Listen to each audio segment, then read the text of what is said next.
Hello everyone, কেমন আছেন সবাই? Welcome to my channel wonder of creativity. আজকে আলু ভাজার একটা ইউনিক রেসিপি শেয়ার করছি।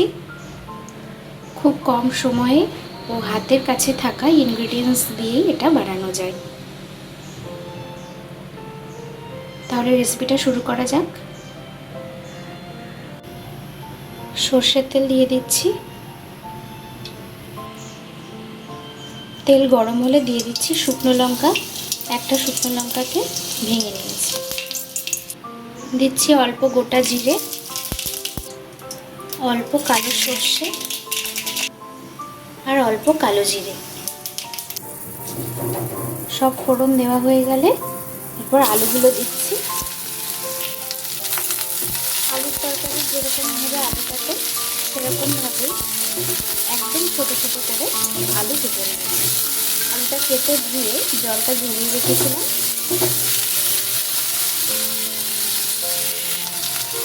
আলুটা কিছুটা ভাজা হয়ে এলে দিয়ে দিচ্ছি কারি পাতা।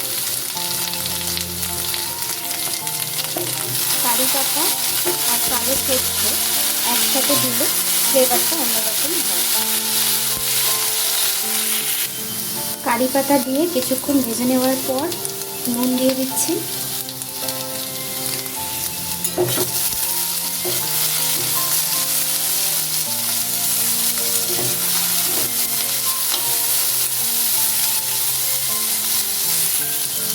এরপর দিয়ে দিচ্ছি কাঁচা লঙ্কা কুচি।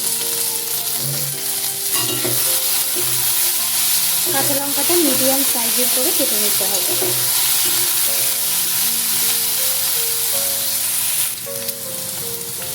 দিচ্ছি হলুদ। ভাজাটা অনেকটা হয়ে যাওয়ার পর হলুদটা দিচ্ছি, নাহলে আগে দিলে পুড়ে যায়।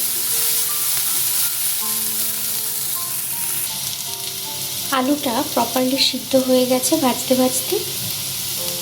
একদম শেষে দিয়ে দিচ্ছি পোস্ত।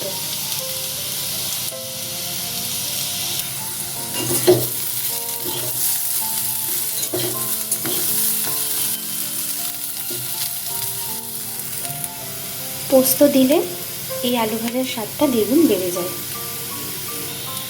পোস্ত দেওয়ার পর লো ফ্লেমে আলুর সাথে পোস্তটাকে ভালো করে ভেজে নিলেই রেডি আজকের এই ইউনিক আলু ভাজা। তাহলে আজকের এই সিম্পল আর ইজি রেসিপিটা কেমন লাগলো কমেন্টসে জানাবেন। ভালো লাগলে একটা লাইক করে সবার সাথে শেয়ার করে দেবেন আর চ্যানেলটা সাবস্ক্রাইব করে দেবেন। সবাই ভালো থাকবেন, সুস্থ থাকবেন।